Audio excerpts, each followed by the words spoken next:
How to get high scores in sociology? Getting high scores in sociology.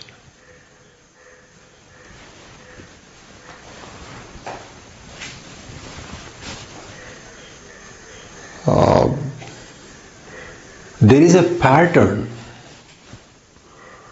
to getting high scores in any optional. Sociology is not an exception.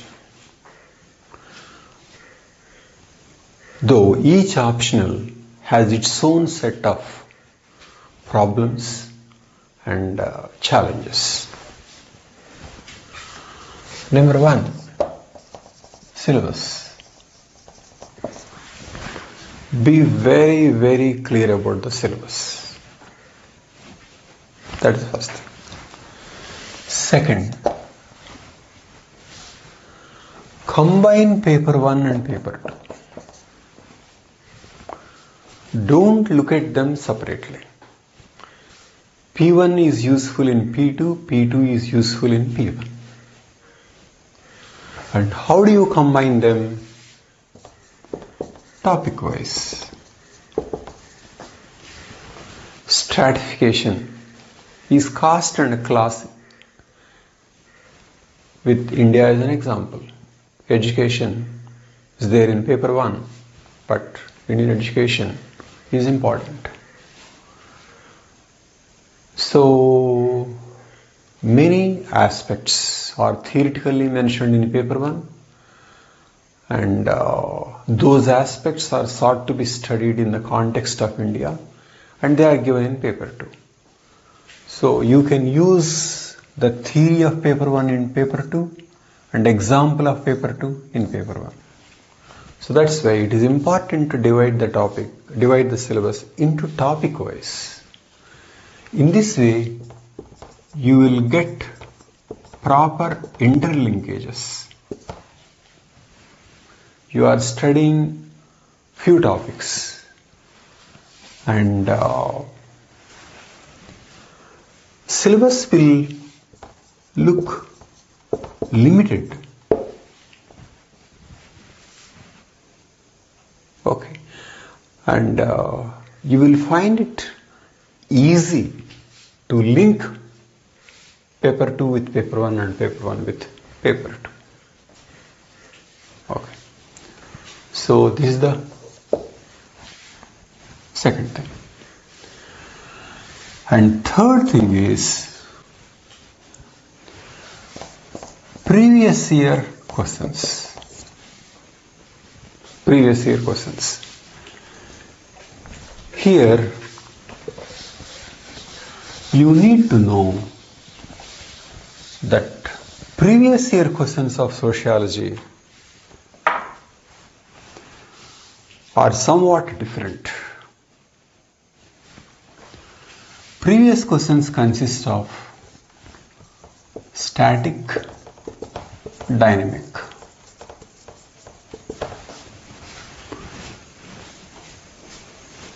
By somewhat different, I mean across optionals there can be difference between static element and dynamic element. Static element is there in a textbook.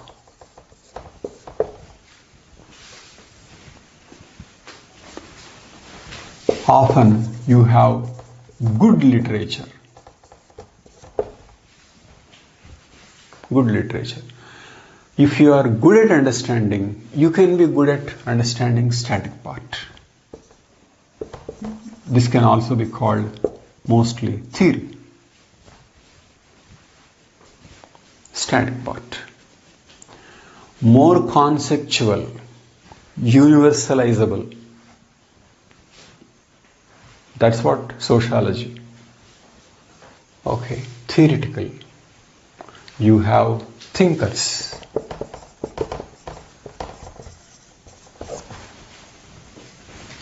Okay. Next, dynamic part. Okay.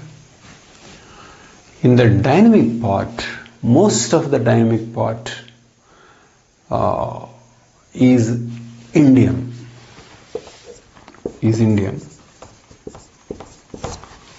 Okay. We can't equate static with outside world and dynamic India, because there is a static with India and dynamic with outside world. But largely, dynamic is Indian context.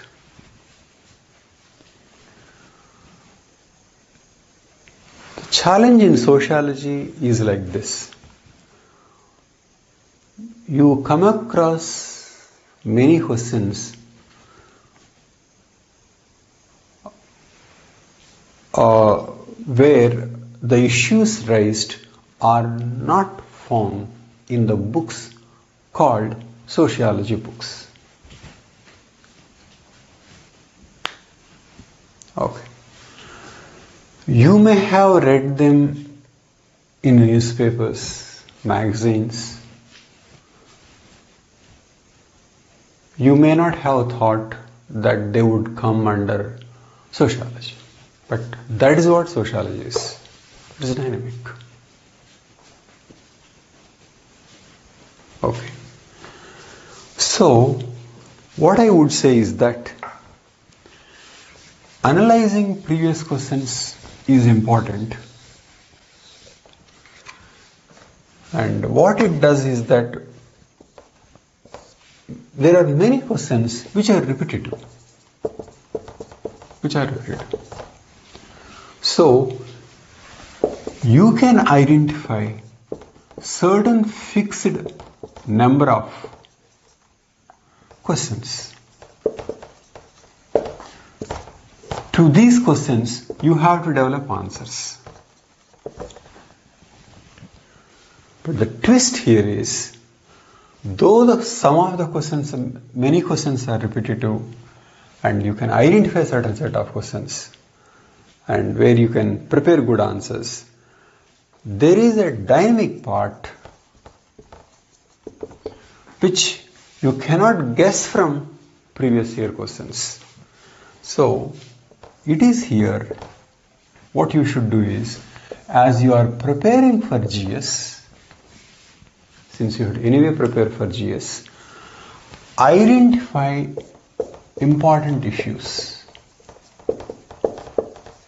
and study them in depth. This is to prepare for sociology. And of course, if you study them for sociology, it will help in GS. If you study in depth while doing GS, it will help sociology. Both. The link is that GS, even if you don't study in depth, gives certain facts, gives certain news, whereas sociology gives analysis, theories, concepts. So from sociology textbook, you get a perspective, theories, and certain definitions of concepts.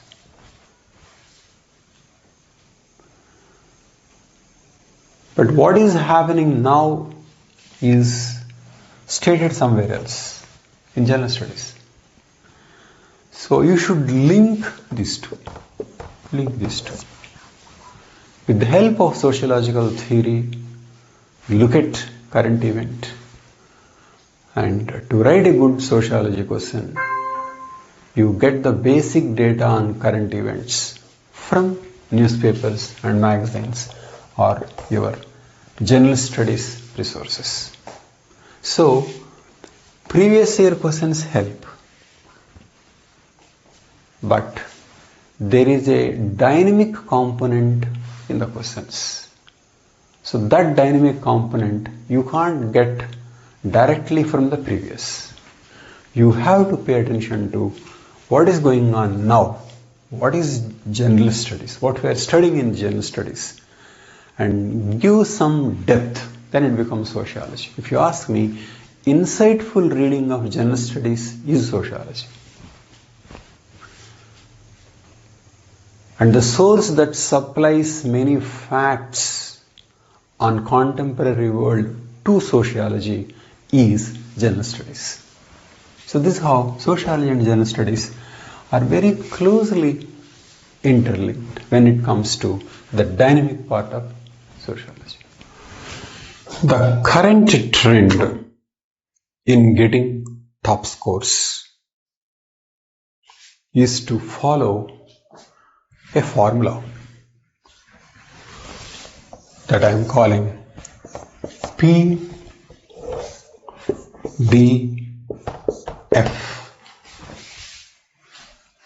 We use the word PDF but in a different context. But this PDF helps in getting high scores. P stands for previous year questions. This point we discussed. D stands for diagrams. Very, very, very, very important. Very important. There are variety ways of drawing diagrams. So please watch 3 of my videos where I explain IAS answers in terms of examples, diagrams and facts. In the second video on diagrams, I explain variety of diagrams. Diagram is an extremely powerful way of communicating. Sociology has not done enough. Sociology students have not done enough in excelling in diagrams. But if you want to do well, do this. And third, facts. Facts seem to be playing a very, very important role. So whatever you are reading, identify the factual component and make notes. Books, authors, quotations, sources, case studies. Okay. Of course, to this I add examples also. So, facts play a very important role, diagrams and previous questions. Okay. So, this is how you should prepare. And one more thing is, there are certain areas in any optional, and if you are good at them, that helps across answers. A1, A2, A3. Across answers, certain things help. In sociology, this is sociological thought, methods. This is sociology. This is one very important source that helps you write better answers across various topics. To this I would add critical understanding of economy.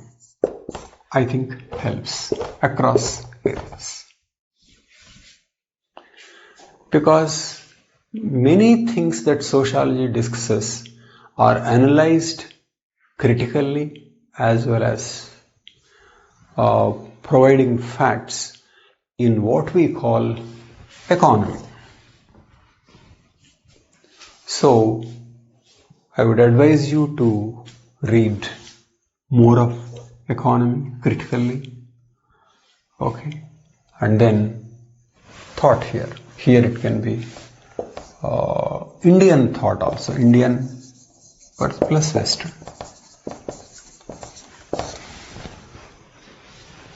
So if there are certain areas which are common sources that help across answers, it means you have to spend more time on them. Okay. So So this is how you should prepare. As of now, 320 is supposed to be a top score in sociology, whereas in anthropology it is coming out to be 350. So there is a 30 marks gap between anthropology and sociology, and I would say the difference is because of PDF strategy. Anthro students are using PDF, whereas social students are not doing much. So I want you to implement PDF and move towards Anthro scores. Thank you.